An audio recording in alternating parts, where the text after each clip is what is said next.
Voilà, c'est comme ça qu'on fait un film de super-héros. Prenez-en de la graine chez Marvel.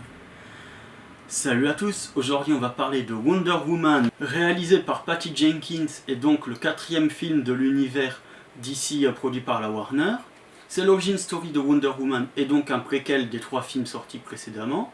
Et ça nous raconte comment elle a grandi sur l'île des Amazones, puis a dû partir en Angleterre, puis prendre part à la Seconde Guerre mondiale. Et nous apprend notamment l'origine de ses pouvoirs et de ses armes. Et donc le film est porté par Gal Gadot qui reprend le rôle de Wonder Woman. Au casting, on a également Chris Pine, Danny Huston, David Thewlis et Robin Wright qui est que pendant la première partie du film vu que c'est une Amazone. Et pour donner un avis rapide, le film est excellent. Alors c'est sûrement le film le plus équilibré du DC Universe. Là où BVS était totalement dans la noirceur, le film nous fait passer par plus d'émotions et se permet de faire des scènes plus légères au début du film. Et dans le film est développé différents sous-textes qui sont bien loin de ceux qu'avait pu développer Zack Snyder dans ce qu'il a réalisé. Et c'est notamment dû au fait d'avoir mis Patty Jenkins à la réalisation. Donc c'est une réalisatrice qui n'a pas fait beaucoup de films, elle avait co-réalisé un film sur le cancer du sein avec Jennifer Aniston, il me semble.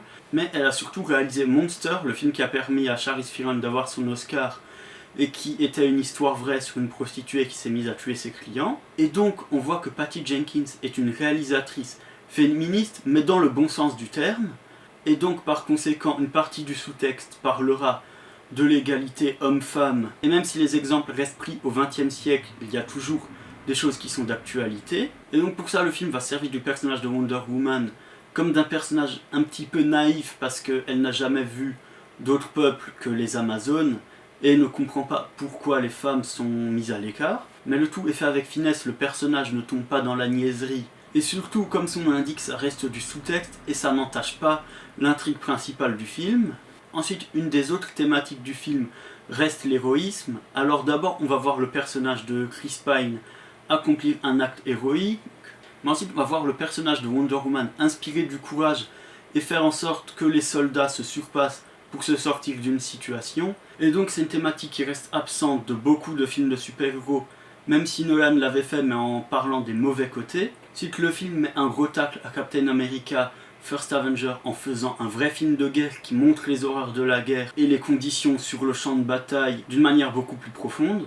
Ensuite, s'il faut vraiment reprocher un truc au film, c'est de faire que les méchants soient toujours des nazis qui ont des super armes et qui sont des monstres. Donc c'est un cliché vu et revu, mais au moins ça reste au service de la cohérence du film.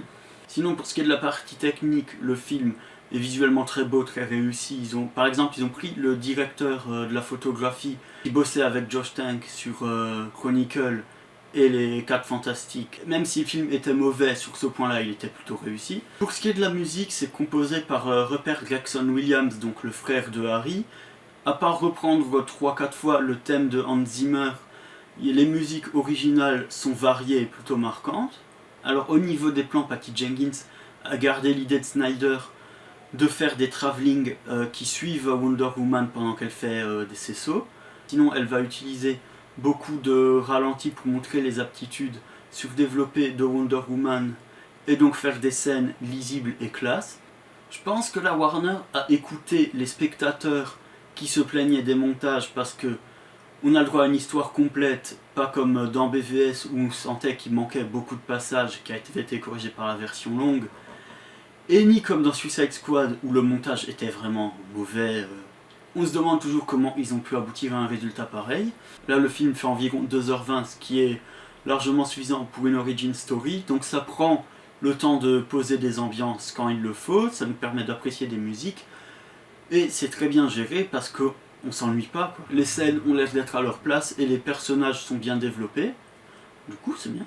Alors au final, on se retrouve avec un film qui n'est pas juste un pur produit commercial. La réalisatrice a réussi à y mettre sa patte et à faire un truc cohérent. Donc globalement, moi je conseille le film pour les personnes qui n'avaient peut-être pas aimé Batman vs Superman et pour la majorité des gens qui n'ont pas aimé Suicide Squad, vous inquiétez pas, là la Warner a rattrapé le tir.